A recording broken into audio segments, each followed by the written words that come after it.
What's going on, everybody? It's Memorial Day weekend. By the time you're listening, this is probably going to be a little bit later, but we are here wanting to get a podcast episode in today. So the goal for this particular quarter was to kind of get some exposure to not just different ways of thinking within strength and conditioning, but different ways of thinking when in terms of the overall sport performance model. So today we actually have on Marc Drobenko. He's our guest.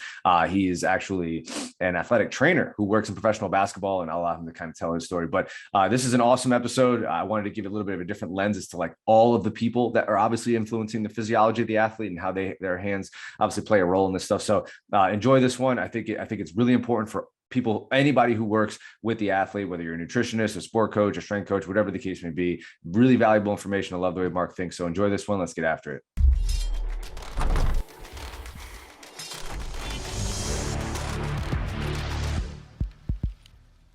What's up, everybody? Welcome to the Samson Strength Coach Collective podcast. I am your host, Anthony Grasso. Today, we are joined by Marc Drobenko, who is an athletic trainer who works in professional basketball. I'll allow him to kind of tell his story in a bit, but just to give you a little bit of background on Marc, he and I connected at Quinnipiac back when I was an intern there.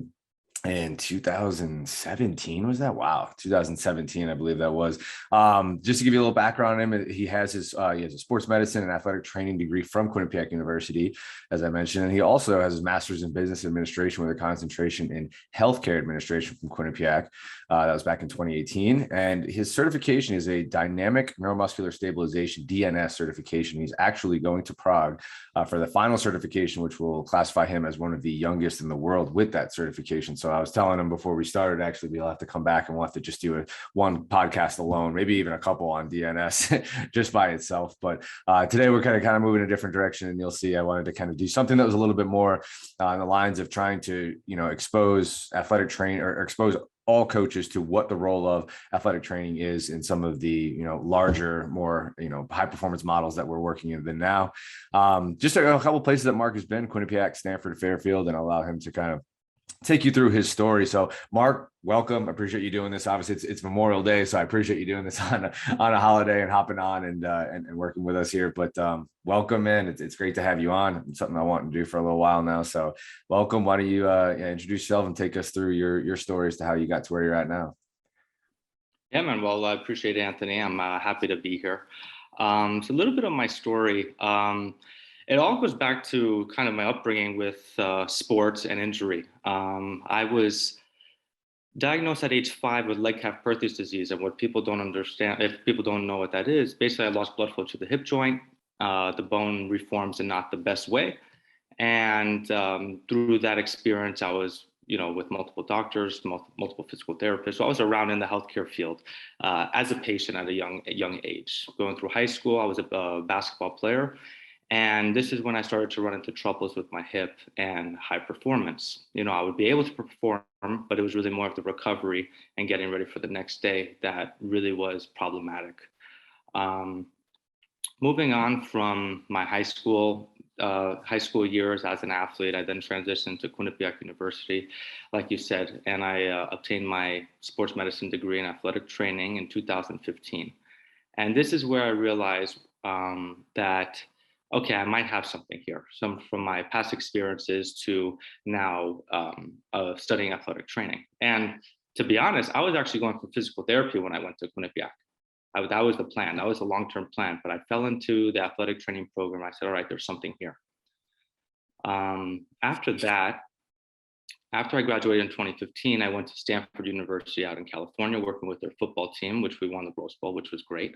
And then I was also with the synchronized swimming team, who happened to win the national championship. So it was quite a year. Nice.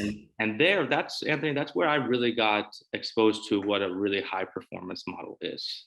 And I'd love to get into that a little bit more later. But that's where I opened up my eyes from an undergraduate on the East Coast in Quinnipiac to then now I'm in the Pac-12, seeing some of the best clinicians I will ever see. So that was just really a great immersive experience. And without that 1 year right out of school, I don't know where I would be today. After Stanford, I went back to Quinnipiac and did my MBA for 2 years as a graduate assistant, working with multiple programs of the university. And there I was working towards my MBA in healthcare administration, and just working with the athletes. And it was a great experience, got some cool cases, worked with a diverse a diverse group of people, and it was really good. After that, I was kind of bouncing in and out of the NCAA, trying some things on the side, entrepreneurial stuff. This is also when COVID was starting to come into play, so we have no idea what's going on, right? So long story short, I just did what everybody else did: focus on yourself, the things that you could control, stay ready, and stay sane, But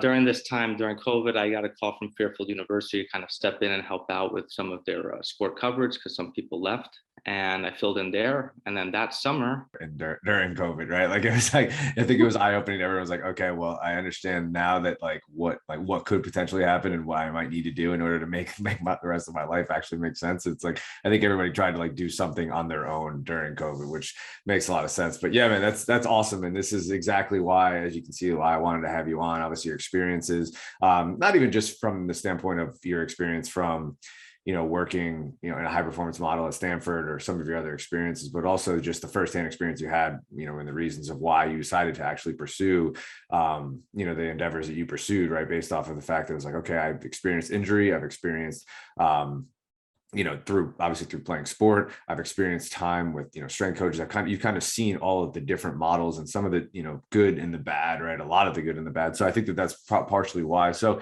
to kind of get in our first question, we could get into it. I think in its most basic form, and this doesn't even have to be talk to me and talk to our listeners as if we know nothing about athletic training and just what is at its basic level, at its most fundamental level, the role of athletic training in your eyes when it comes to sport preparation? The best way that I can put this is the role of the athletic trainer is to prepare the athlete for today in order for them to be prepared and succeed for tomorrow, period. That's what the athletic trainer does. Sure. And, I sat on this for a while because the athletic trainer wears many hats. There are some times I can feel like a performance coach. There are times where I can be feeling like this person's, support system outside of just the medical. There's so many different hats, and I'm sure that you felt that you were as well in the NCAA. But really, the athletic trainer's job is to prepare the athlete so they can succeed today and tomorrow, and nothing beyond that, really. Because if we can't be safe today and we can't prepare yourself for tomorrow, how are we going to get to the third day? And that's really at the fundamental basis what the athletic trainer does, making sure that the athlete is safe to compete, is in an environment where they can succeed with all of the preparation. And then from there, lastly, the athletic trainer is there, God forbid, if something does happen where the athlete does go down with orthopedic or, God forbid, a more extensive injury, you're there for the emergency management. But where the meat and potatoes of the athletic trainer's job, like I said, is to prepare the athlete for success. Absolutely. That's a great answer. And I think sometimes, and the reason I asked that question, I know at the crux of it, it may seem like a very simplistic question, but I think it is important because I think we get so zoomed in sometimes that we kind of lose sight of, you get so zoomed in on something that you almost can't see to your left or to your right within our specific disciplines and our, whatever our specialization may be under the performance model that we're working under.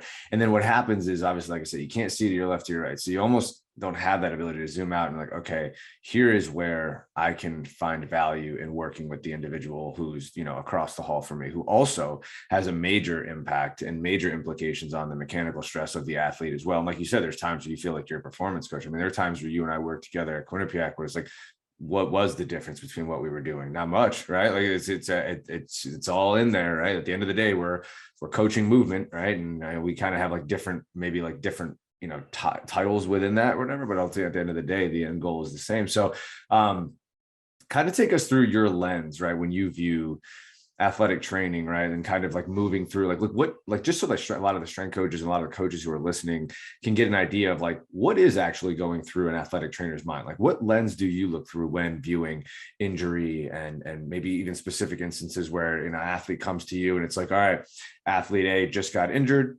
this was the injury. And it's like, what, because obviously from a strength coach standpoint of view, it might be something totally different. Maybe thinking, all right, so now I got to wait to hear from what this prognosis might be. And then I can maybe make some decisions based off what I hear. Like, but from the role, like what's happening in the athletic trainer's role during that time when it's like step one, this just happened immediately. What is the lens that you're looking through in order to try to make things happen? Well, the first thing is, the safety of that athlete, right? Let's say if it's just an ankle sprain, let's say an ankle sprain for this example. Well, are they safe? Or, God forbid, did they break something? Is there a compound fracture? Or is the bone going through the skin? Because now we have a real emergency situation, which the lens is now emergency management. You know what I mean? But in the beginning stage of an acute injury, outside of once you clear the safety and the surrounding areas, then you're asking yourself, did this person walk off on their own power? Because if they did, or maybe they continued to play the fourth quarter, and then afterwards they're like, hey, I'm done. So all of that gives you a lot of information is, hey, how did they walk off on their own power? Did they continue to play?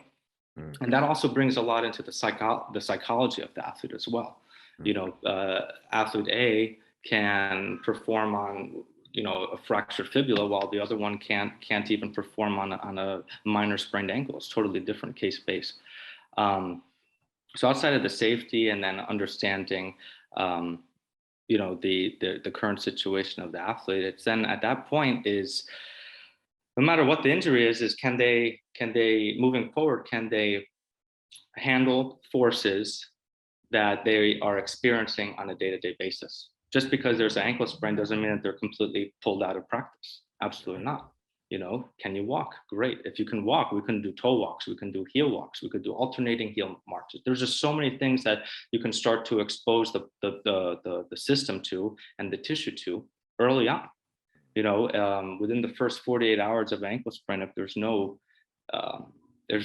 intervention with any type of exercise or rehab, I'm scratching my head, because now the body is going into emergency state. It wants to protect. And 48 hours after that, we're going to be screwed, because we're not focusing on what needs to be done. Reducing the pain management, reducing pain, reducing swelling, improving range of motion. That's basic 101 stuff you learn in athletic training semester 2. Sure. So that's just the lens, really. And I hope I answered that question correctly, but really is, the state of the athlete. How are they moving forward? Are they walking off on their own power? How is their psychology really? Are they nervous? Are they scared? They're saying, hey, don't talk to me, I'm ready to go. You really have to read all of that. Because also in a game situation, you also don't want to tick off that person, because they're as long as they're safe, you can't force them to do anything. Sure. Yeah. You know what I mean? Yeah. Yeah, no, that's a great answer. And that kind of leads me into my next question. And I'm gonna circle back around your thoughts and the methods, because obviously what you just alluded to is that you may have a little bit more of a, I don't know if aggressive is the right word, but in terms of those first, like you said, 48 hours, trying to actually get some feedback and try to get some movement and trying to stress the tissue, or just communicate with the tissue in some way, shape, or form, send signals, whatever the case is. I think a lot of people and a lot of coaches get frustrated sometimes, because it's like, all right, what's the delay here? Like I think a lot of us feel like there's always something that can be done, right? And there's ways to work around things and to be, creative in that process and not be so solely governed by this protocol in this book that says that this is what exactly the tissue should be experiencing at this particular point in time, post, injury, post surgery, post whatever. Right. So it's like, but yeah, we'll get into that in a sec. So you definitely answer the question there. We'll circle back around to that. But when it comes to athletic trainers kind of fitting into the bigger role now, right? So we don't even have to get into like the good and the bad, but just like, again, like on a basic level, what have you seen in terms of like ways you think that athletic trainers fit into these bigger models and these more high performance models that you've experienced in your life? At the best systems that I've seen, the athletic trainer in the grand scheme of the entire model is that athletic trainer is the point person to say, yes, this person can do this, whether it's in the weight room, whether it's on the speed and agility field, whether it's in practice.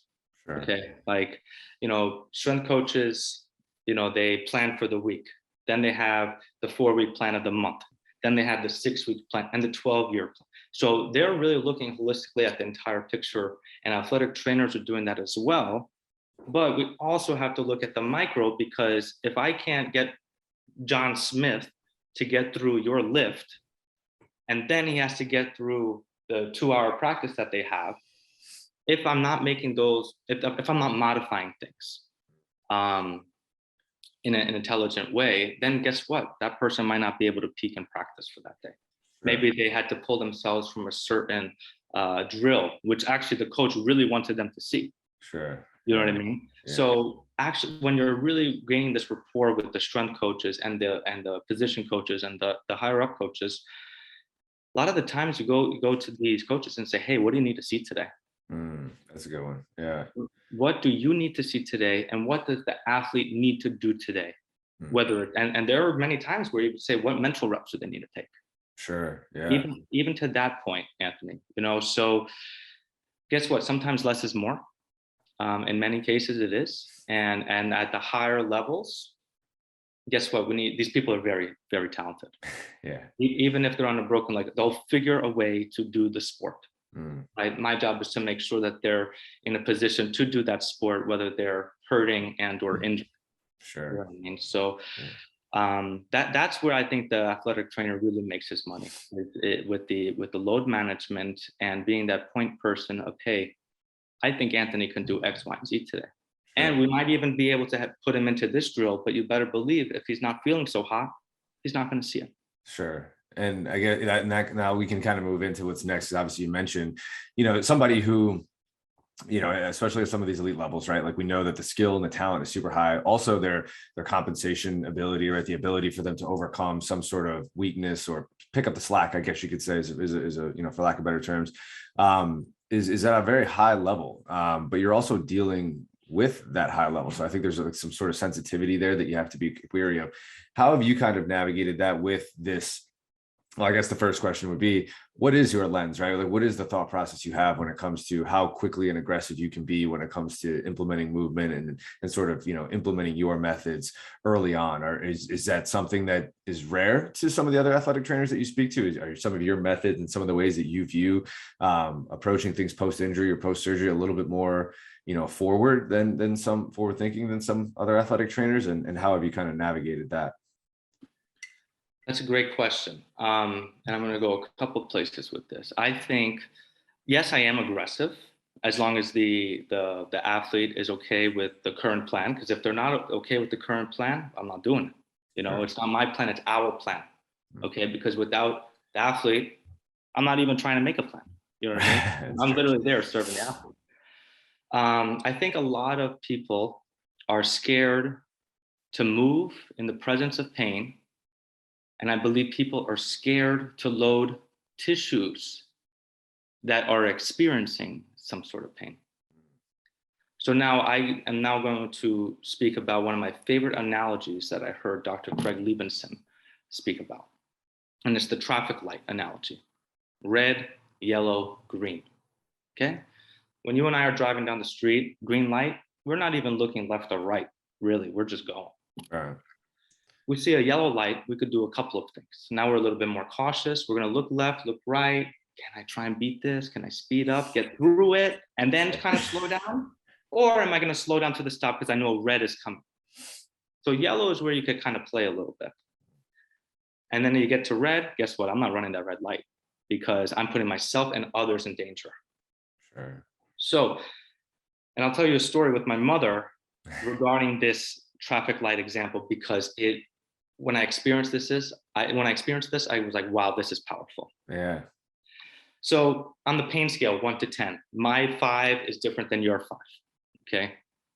But I like this traffic light example because all of us drive or at least cross the street. We have experience with this traffic light. Sure. So if I'm in the green area, I'm like 1 to 3. Okay. On that pain scale. Yellow is 4 to 6. Okay, we're all right. 7 to 10, we're not even touching. Right. So when I explain that analogy, instead of saying, hey, where's your pain? Because it's all subjective and your 4 is my 6 and that's like Susie's 10. What color are we at? Green. All right, cool. We're approaching yellow. All right, just know that this is now the last set, of whatever it is. Yeah. So that's the lens that I use and the analogy that I use. Now, let me explain the power of this analogy, because people are so intertwined with their own subjective feeling, which is okay, because that's what they were experiencing. Yeah. You know? And so I had my mother, chronic back pain for many years, low back pain. And we're doing some exercises. She said, oh my gosh, this hurts, this hurts. Okay, mom, rate it for me, 1 out of 10. Solid 6. Okay, sounds good. Ended up, I diverted her attention someplace else. I go, okay, let's try this again. But instead of giving me a number, give me green, yellow, or red. And she's doing it. This is green. Nothing has changed, Anthony. The same exercise, the same load. It's just a different question. Are we good? Are we hesitant with yellow, or are we approaching a danger zone? Yeah. And she was, this is easy. If she had that same gusto of when I asked her 1 to 10, and she was like, oh, this is an easy 6. No, it didn't. It was, hey, this is a 6, which means that we're yellow, which means that this might not be safe, or we're approaching the danger zone. Yeah. And I just took her away from that situation. We did something else, went back to it, said, all right, how are we now? Green. Sounds good. So I think that is the beauty of having analogies to dictate where the person is at. Sure. Yeah. Because like I said, the number system is very, very subjective. Yeah. Yeah. I can see that being, a little confusing there. Obviously, like you said, the pain that I'm experiencing may be totally different than the way you're experiencing it, the way you're interpreting it. And I think that's really important. That's a really cool tool. I'm actually going to use that tool, the red, yellow, green. I think that's a really great way to actually start about, even if it's just creating dialogue and actually creating some conversation between yourself and the athlete or person, whoever you're working with, obviously.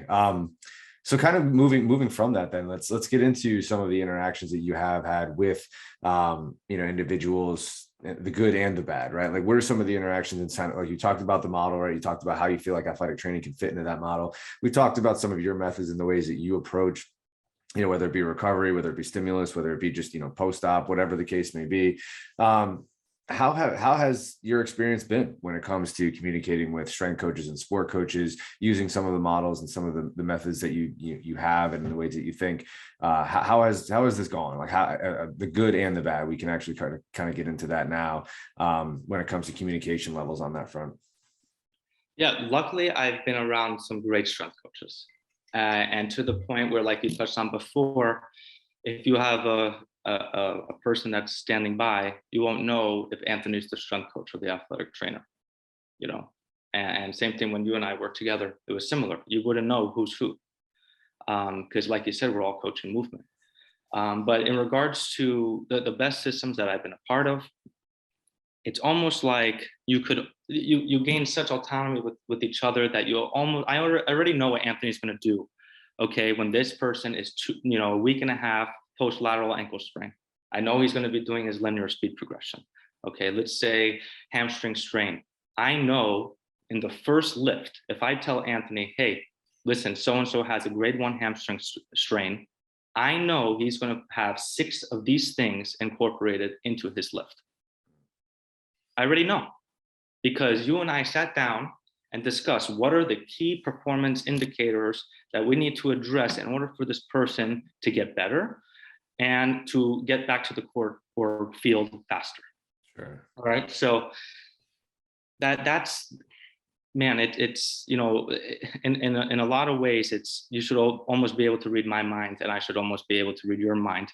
And as we are continuing down this path, if we're continuing to work year 2, year 3, year 4, this model is only going to get better. Sure. So I think with people that are transitioning into these environments, it's like, hey, strength coach, what's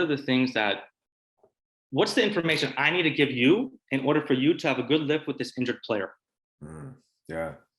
Because strength coaches are great at carrying out their lifts, but some strength coaches, once again, and some physical therapists, athletic trainers, it goes down the list, are scared to load people and tissues in the presence of pain. Sure. So I think that in regards to communication is, hey, Anthony, John Smith can do A, B, C, D. Let's avoid X, Y today. Sure. All right. And maybe we could revisit X and Y in 3 days from now. So that's how I try to establish the environment that I'm in. Especially I'm in a new environment this year, and actually there's a lot of year ones in the environment that I'm in now, and we're just really discussing, hey, what do you need from me? Sure. Or is there anything more from me that you need?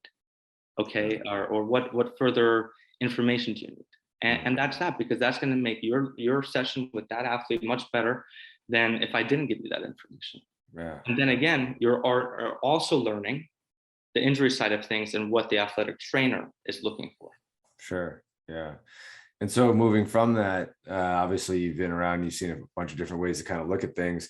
What are some of the big roadblocks that you see when it comes? Well, I guess I'll give an example, and this would be my own personal experience, and one that I still kind of look at today and wonder if I was in the right or the wrong or whatever the case may be. So, had an instance, an athlete was coming back from an injury, and the injury is really not important for this particular conversation, but we were about 5 to 6 weeks into an off-season training cycle that I was implementing with the team, and the athlete comes back, and there had been a little breakdown in communication, between myself and the athletic trainer in terms of, so like I had tempo volumes kind of spread out, right? We were progressing some tempo volumes, just some, linear extensive base tempos, nothing crazy, 60, 70%, whatever it was. And so, the doc had essentially said that this particular athlete is ready to run now based on where the protocols line up, what, they see in terms of like typical situations like this. Okay, this athlete is ready to start running, right? And so we show up for the training session. The athlete, the athletic trainer has the athlete hop into the tempo run that was taking place. And I'm looking at the way the athlete's moving, and I'm like, I understand that they're like the tissue may be telling you that we need to be like, this is not like step one of this, right? So I pulled the athlete and said, hey, like, come here, let's revisit this or whatever. Obviously, this type of volume, like these athletes we've been working with have been built up 5 to 6 weeks of handling this type of volume, whatever the case may be, and just that load in general. So there wasn't anything crazy, but it was just like, okay, this is not where I want to start for sure, right? So I pull the athlete, and the athlete, ends up getting upset, not with me, but just upset in general, because it sent the message that like, oh, he or she is being told, you're further along than maybe what Ant thinks, right? Because obviously, hey, like you're able to start running. Like, okay, cool, awesome. I'm everything's coming, and like obviously the excitement there from the athlete has got to be through the roof, right? Like I'm getting closer, right? And then it's like, all right, Ant sees the way that I'm moving, and I just felt like I would be irresponsible not to pull this athlete from the session. So let's just revisit this. We're gonna finish this off on the bike for today or whatever, and then we'll get together and make this thing happen. So the athlete gets upset because now the athlete's like, oh well, maybe I'm not further along as far along as I thought I was, whatever the case be. So the athletic trainer and I kind of talk about it, and she kind of criticizing, hey, like you should probably confront with me before you do some of these things. And in my mind, I'm like, you're absolutely right. We probably should. It probably goes back to the number one thing, which is we probably should have talked earlier, you know what I mean, before the session even took place. But fact remains, obviously, and this was when I was a little younger, right? And it was you're kind of like making some mistakes or there. But I think it was along the lines of like, if I saw something that I thought, like in my mind, I'm like, I don't want to put the athletic trainer in a situation where he or she needs to come out and actually tell me like, hey, I actually think we should pull this athlete from this session, because you know what I mean? So in my mind, I'm like, well, you know what? I think this is the right thing to do. If they're looking and they're seeing the same thing that I'm seeing, and and I'm not saying that movement needs to be perfect, but in this particular situation, it was pretty aggressively bad. In my mind, I'm like, that does not look right. We need to actually pull this athlete from the session. Let's get that person. So in my mind, I'm thinking, so that way I don't put the athletic trainer in a situation where they feel like, oh, I don't want to like overstep. This is Ant's session, which it wouldn't be that case anyway, obviously with me, but a lot of athletic trainers probably would feel that way, right? Like, oh, I don't want to go over there and tell him like, hey, this athlete cannot be doing this right now kind of thing. So I pulled the athlete, and so we kind of had ultimately it came down like, yeah, we just needed to have better communication on like where this athlete should be, blah blah blah. But along with that, so what are some of your experiences with that when it comes to obviously the communication that you need to have, and some of the bad that you've seen, right? Some of the things that you thought got a little ugly, and maybe some roadblocks where some common mistakes of athletic trainers and strength coaches that you think are pretty common that could probably be like some low-hanging fruit, clean that up, and then we have some major improvements happening right away. Yeah, so let me just touch upon some of the things that you said. Like I'm glad you pulled the athlete, because you are skilled, and you also have all the education, not just in the classroom, but also the self education that you put yourself through, that you are in the right to pull that athlete from that speed progression or whatever it was, because guess what? There's no difference of you coaching that speed progression and you coaching a bad deadlift. Hey, we're not deadlifting today. Yeah. Maybe this person was crushing deadlifts before, but their central nervous system is so fatigued that they just can't do it. It's not a strength issue. Sure. You just can't do it today. Yeah. So guess what? I would pull that athlete again. It doesn't matter if it was on the deadlift platform or on the field with the linear. You were protecting the athlete. Sure. And what would have been worse is that the athlete got injured then. Yeah. That athlete would have even been more upset because you were actually protecting that athlete. Right. You know what I mean? And there are times where I've been in the case where I got an athlete and the protocol says they're here, but you're not here. And that's where I think where a lot of our industry is missing is capacity testing, both on the athletic trainer and the strength coach side. Something I'm trying to improve on and implement for year 2 is capacity testing. Single leg calf, single leg squat, all these different ones. You could capacity test anything. But now, when you have a lateral ankle sprain injury, hey, Anthony, compare their capacity test, their baseline capacity test to where they're at now. Hey, we're missing it by 7. We have the baseline. This coach knows what tests we're doing. They know those key performance indicators. That's what the capacity test is. Sure. And I think that should be implemented with sports medicine and sports performance because that's a common language. Sure. Yeah. Okay. Because guess what? If this person, let's say this person was coming back from an ACL reconstruction, 12, 14 weeks, the protocol says you can run, but you don't have calf capacity. How are we going to push off? How are we going to decelerate? Anybody could run forward, but are you running forward well? Right. Are forces being distributed correctly? So that's really, then it goes into the education with the athlete. Is, hey, I know you are here. This society says you are right here. Protocol says you're here. And technically you are, because we're right here. The surgery was 7 months ago. Yes, you're here. But your capacity to do the work that you need to do in a safe and optimal area, you're not there yet. But this is a blessing in disguise, John Smith, because we don't want to be having this conversation 6 weeks from now, at week 18. Let's have it in week 12. Right. Yeah. One of my favorite quotes was from Adam Pallone at Quinnipiac. Okay. We were discussing some Tommy John cases post-surgical. And, the kids were in a situation where, hey, I want to throw. And, there were pitchers. That's all they could do. They're not hitting BP. They're not working on position work. Their arm is their only means to their sport. And these guys are going to try and push the envelope a little bit because it's their sport. They need to get their identity back. Right. Yeah. Well, we're in this situation where these guys are going to probably throw their career away. Their collegiate career. That's we've worked so hard to get to here. So we pulled them aside, and I said, "Hey, you're going 90 miles an hour on the freeway, and your tire just bursted. You don't have a lot of time nor control to slow down and pull over. How about let's go 45 miles an hour, with the current plan. And if God forbid something happens, we could turn on the hazards and pull over. Sure. Yeah. We're going 90 miles an hour on the highway, tire blows.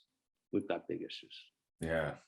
Huge issues. Really, it's really the education. Yeah. And yeah, you may be feeling like you're the bad guy here, but with your experiences, your own personal experiences, as a professional, as an athlete, that's when the athlete's going to say thank you. Mm. Yeah, I love that example, and I'm glad you obviously cleared it up, because I think and I think part of this podcast, when I first started creating this podcast, I was like, listen, you need to be open and honest and transparent. Like, I think that's what's going to draw listeners to you, is obviously if you're just, and that specific example isn't necessarily one that I'm proud of, right? Especially as a coach who, everybody listening to this knows that I constantly preach over and over again, like holistic training, load management, right? Like all of these like fancy terms and all these models that I've studied over the years, right? And at that time, it was something that I was really pushing for, but it wasn't happening, right? Like these things weren't happening. And ultimately, at the end of the day, we can push blame around or whoever, but like ultimately at the end of the day, like I wasn't doing what I needed to do as a strength coach to communicate what I thought we needed to do, in order to, at least like creating enough buy-in towards like, hey, it's really, really important that we always know where we stand with every single athlete that we're working with. But in that instance, yeah, like, so kind of going back to that, right? Like you talk about like, and that was my first exposure to where, well, yeah, I mean, I guess like, the protocol says, 7 weeks out from this particular surgery, they should be able to do X. But like you said, like the capacity of their ability to do that may not be there. So talk a little bit about that, like what you've seen in terms of people being almost too married to some of the protocols that you guys have, learned, obviously within athletic training, within the sports medicine discipline in school, whether it be in, academia, or whether it just be in, just general, the practical side of things, because I think it's a little bit like I've worked with a lot of athletic trainers, not a lot, but a few like yourself, who are a little bit more kind of creative thinking, exploratory, like to kind of see things from a different lens and aren't so like rigid to the book, right? And the things that kind of that they're taught. Talk a little bit about your thought process when it comes to that stuff, and some of the good and the bad you've seen with some people who are almost overly married to some of the protocols. Because I think, and I'll let you speak after this, but I think it's ultimately, right, like this like multifactorial sense where it's like, what we said at the beginning of the podcast, like I want to be aggressive in terms of the return to play. I want the athlete to get back out there, and I'm not saying that everything needs to be perfect. Like it had that actual movement quality from that athlete on that day been maybe 25% better, right? I probably don't pull them. Hey, listen, I know it's not perfect right now, but like you said, we're kind of working through some of the potential pain issues that might be there with the tissue, whatever the case may be. But that wasn't the case on that day. But, it's just like, you want to be aggressive. You also, in terms of capacity testing, right, in my eyes, it's like, well, what was the initial thing that caused the injury, right? Well, here's what caused the injury. Here's the particular movement that caused the injury. So it's like, we need to actually get them back to performing the movements in their sport that we know will place the load, the velocity, the, prosection, aption, coupling, all that stuff that's going to be placed on them when they're making these decisions. So all these things factored in, what are your thoughts on, all right, where do we stand with protocols for the book versus not, you know what I mean? And the good and bad that comes with that. There we go. I think the protocols have a time and place and serve as a guide, right? Yeah. I think the more important question to ask the surgeons, or if I'm getting surgery, okay, doc, what are the things I cannot do? Sure. All right, well, doc says I can't do this, and this. So that means I could do all the other things. But let me just focus on all the other things. Yeah. Because if you ask a doctor or what can I do? Hey, do strengthening X, Y, and Z. Well, that's a lot of stuff. Tell me what I can't do, and I'll figure out the rest. Sure. You know what I mean? So that's another thing, and that I've also communicated with strength coaches at different settings is, hey, coach, I don't want them to do X, Y, Z. Everything else, full game. Yeah. So that's as opposed to me saying, hey, I want them to really work on their hip. Sure. That's so many things. Yeah. Let's focus. I don't want them to be doing this, and that, and let's focus the frontal and transverse plane. Boom. Now that coach is going to have all the information that they need to have a great session. Sure. Yeah. But going back to the protocols and the guidelines, people hesitant to critically think for themselves. Mm. You know, and that's where the trouble lies. Is they're looking at this piece of paper that says, you know, okay, improve knee extension, get full flexion. Week 12 is the next milestone, and we could jog. What am I going to do in those next 10 weeks? Right. So basically, those protocols are guidelines to protect the surgeon's work, the healing of the graft of the ACL. Sure. These guidelines are there to protect the healing of the intervention. So that's why I like going back to doc. Hey, what can't we do? What things might ruin the integrity of your work? I don't want to do that. Sure.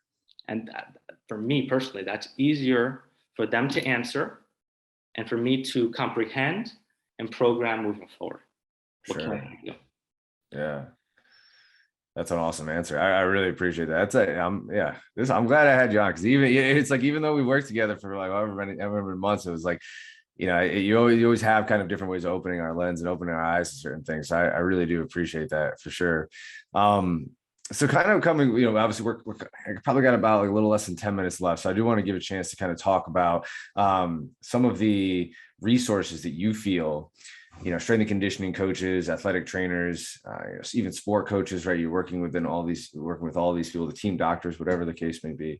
What are some good resources that you think that you would implore, that strength coaches may not typically be exposed to, right? I think the one thing I've always said about the problem with, this model is like, although we are somewhat working in different disciplines, I think they're more meshed than people want to give credit for it. I was like, I sat back one day, I'm like, thinking to myself, how is it that like I am influenced by maybe a certain person or a certain coach or someone who's done some prior work, a certain sports scientist, whatever, and I'm working with an athletic trainer or a sport coach who's never even heard of this human being, let alone studied their work, whatever the case may be, and I'm basing a lot of my models off of some of this stuff, and they would understand in my thought process, maybe, based off of some of these things, and the same would in reverse. And I would say the same thing. I'm like, how is it possible that, athletic trainers are based, like, how can I know what their thought process is and get to know them better as a human and as a coach if they're, reading and trying to understand the work of somebody who I have no idea about. Right. So I think kind of, getting a little bit of a little cross exposure there would be good. So what are some of the resources that you would highly recommend, everybody getting a better understanding of in order to kind of get our hands on this holistic model? Yeah. So, the first, I put myself in a position to learn from these great thinkers, right? Sure. I've been blessed to sit in the same room and take flights and book these continuing education courses, to sit in these rooms with these elite people. But some people don't have that luxury. But guess what? You have the internet. Sure. There are so many clinicians and coaches out there that are, especially with COVID, this really flipped our world upside down. And I think a lot more people are looking to give back, not for monetary reasons, but to make the industry better, the healthcare industry. Right. And what would I do if I was an athletic trainer coming out of college? And it's the same exact thing I did in 2015. Hey, if I really value Anthony Grasso's work, I'm going to DM him. He might not answer because he has other people talking to him. I'm going to DM him. I'm going to try and email him. I'm going to try and set up a call. Oh, wow, Anthony works in the state over from me. That's 2-hour drive. Can I go shadow him? Sure. In these instances where you can have this conversation with the person that you're admiring or the people that studied under that person, it's the best learning experience, and you're getting a sense of community. So you have to put yourself in those positions to speak to the people that you admire and the work that they do that you admire. Sure. Yeah. Okay? I think the internet is a great place, but also a bad place for this, because you have a lot of cool, sexy things that are going on the internet, Right. but the method behind the madness might not be there. Right. Yeah. So just really reach out to those people that you respect and look up to. If you can't see them in person, ask for a mentor call. give me, that happens, that really does happen. If you can't do that, maybe they have an online resource on their own website. Maybe they, maybe you could even sit on a virtual call with the Sure. client. I've seen that happen. That's where the internet's beautiful, because you could be connected to anyone in an instant, just like we are talking now. Sure. So I would hate to, I can't say, hey, go to this website and read, because that Sure. might not interest that person. Right. Yeah. That's good. Understand what you are trying to do. Do you want to be, let's say, if you are a physical therapist, are you going to be more of a movement specialist? Like, are you really going to go, your lens is going to be through the power of movement? Or are you going to be a very good manual therapist, and that's what your niche is going to be? So you kind of, based off of that, movement sciences, I'm going this way. Manual therapy, I'm going this way. So that doesn't mean you can't do both. Sure. But you have to understand what environment are you trying to establish around you, and then just going from there is just reach out to those people that you admire, that you like to learn from, and put yourself in a position to learn from them. Yeah, absolutely. That's an awesome answer. I appreciate that. Yeah, and I think that you said one of the most important things, right? I think interest is one of the number one indicators as to whether someone will be successful in something, right? So it's like, if you're not interested in something, how do I know that you'll get anything from it? You probably won't, right? And so I think it's, it was one of those things where I like I said, I was fortunate enough to work with some athletic trainers who were really open and interested in some of the people that were modeling, and I was modeling my thoughts after. But it wasn't always the case, right? I think there was, definitely some pushback at times. So yeah, I think, trying to meet people where they're at along their journey, right, is a great place to do it. And if if they find someone that they can come across to, take up some of their work, obviously, and just kind of take a deep dive into it and spend 2 to 3 years just trying to understand it, that would probably be a lot better, especially if they're interested in it, and if there is, as opposed to if they weren't. So Marc, we're coming up on time here, but I just want to say thank you, and I appreciate you hopping on here. I guess my last question would be, and it's not even really a question, it's just if you have anything that you would like to voice in terms of your opinion on the world of sport performance right now, and any sort of message that you have out there for young athletic trainers, young strength coaches, whatever the case may be, even older strength coaches, whatever it is. But yeah, sort of like a final thoughts wrap up here from you. And again, appreciate you doing this. For sure. Thank you. It's a pleasure to be here. My final thoughts is not just for athletic trainers or strength coaches, for the entire healthcare industry. Personal trainers, chiropractors, medical physicians, nurse practitioners, physicians, every single healthcare provider. We need to understand that we're in this industry for the person in front of us. We're not going to work unless there's a patient or athlete in front of us or client. And we cannot have them be dependent on us.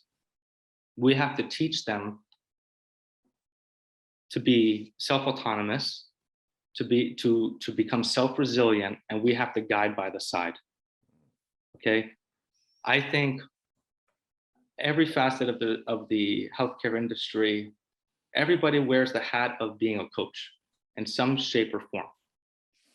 So we have to help coach the people that we're working with, that, hey, you do not need to be dependent on me.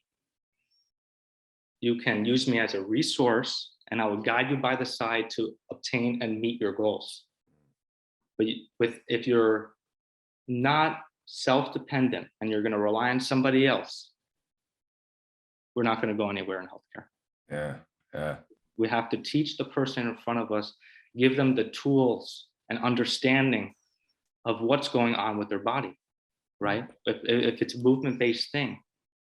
Okay, like my mom, for example, low back pain. When it's starting to bug her, I've taught her the strategies that she could put into place to fix it. Sure. Yeah. Because guess what? If she didn't have those strategies, she might go see a spinal surgeon, and they have to go to surgery. For what? She just had to do some prone press-ups and restore lumbar extension. Right? So, and that's nothing against the surgeon's fault.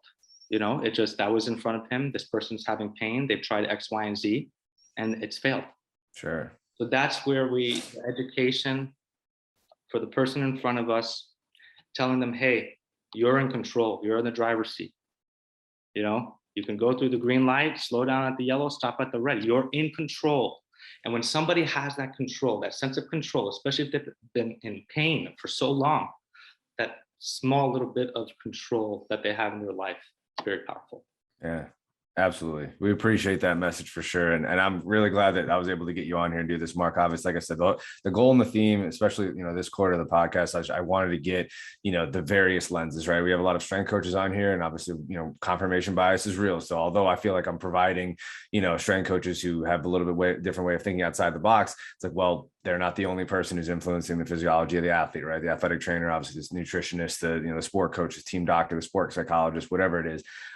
So I appreciate you coming on here and doing this.